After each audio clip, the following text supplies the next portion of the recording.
So one has got to discover a certain wholeness.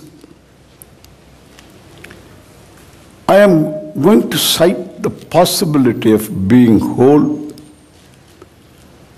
which is within our experience, everybody's experience. In spite of a very tragic life, one is happy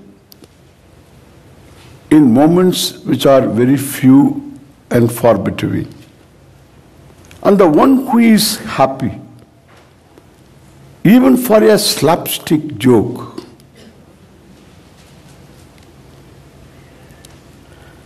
accepts himself and also the scheme of things in which one finds oneself. That means the whole universe, known things and unknown things, all of them are totally accepted because you discover your wholeness in yourself. The subject, me,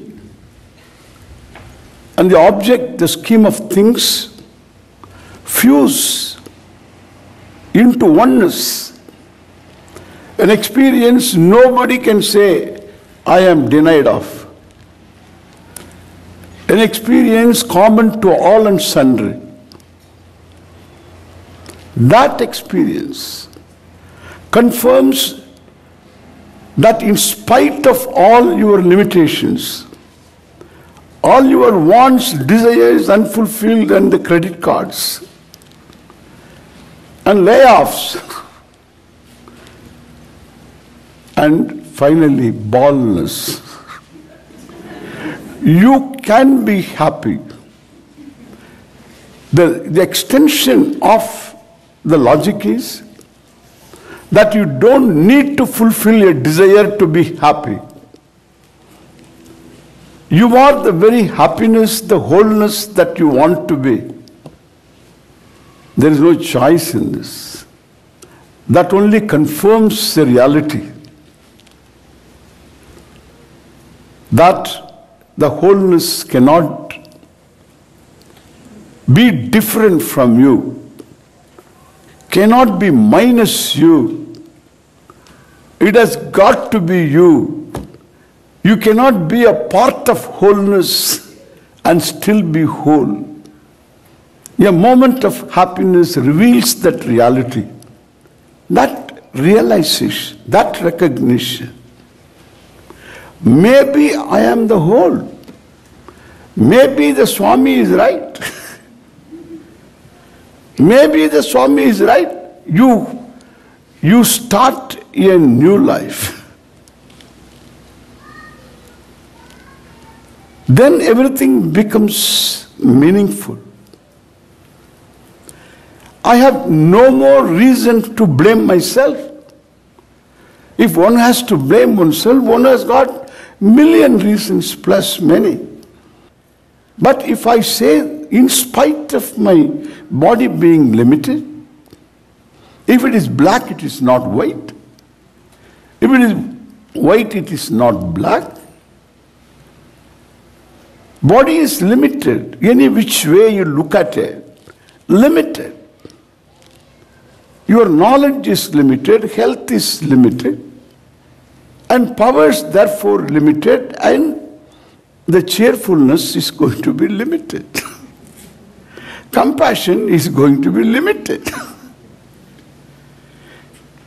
Everything is going to be limitless. You cannot command compassion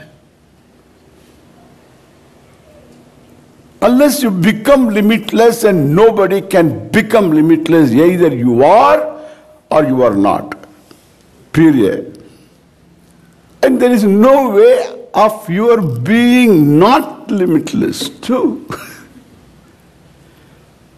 Your own experience reveals, in spite of all limitations, you are the whole. And the wholeness is the reality of you. When you relate to the world, it is love first. When you relate to the world, the dynamic manifestation of the wholeness is what we say love. And itself becomes compassion. If the object that you relate to evokes that emotion, then that again transforms into giving, into sharing. You express yourself because you have compassion. To discover compassion, you need to be compassionate. To discover the capacity to give and share, you need to be giving and sharing. There is no shortcut. It is like swimming by swimming. You learn swimming by swimming. You cannot learn swimming on a foam mattress and enter into water. You learn swimming by swimming. You learn cycling by cycling. You learn cooking by cooking, having some sympathetic people around you. To eat, what do you cook?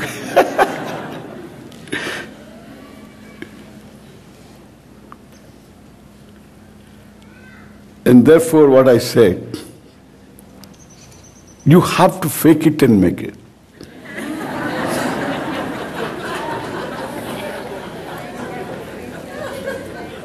You need to.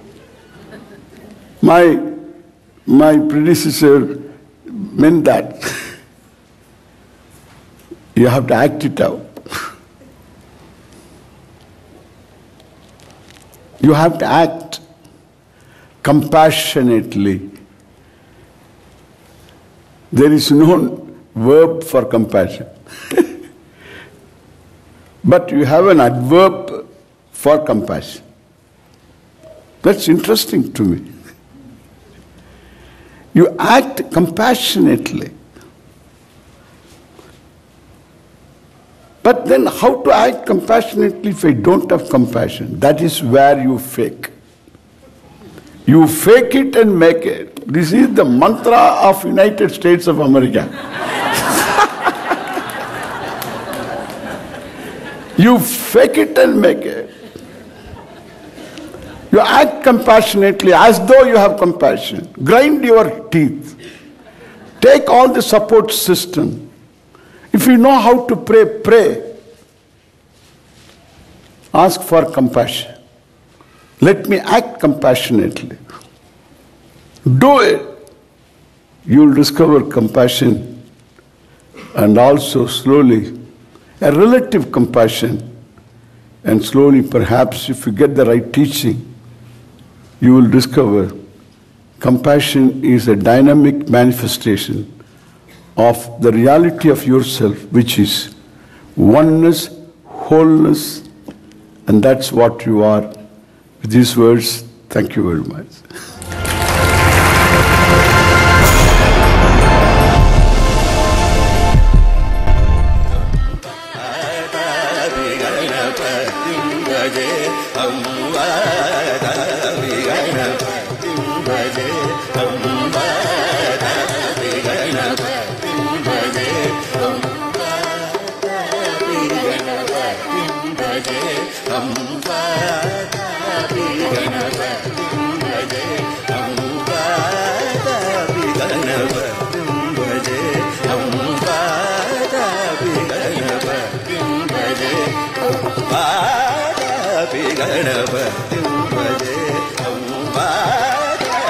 Ganapatim bhaje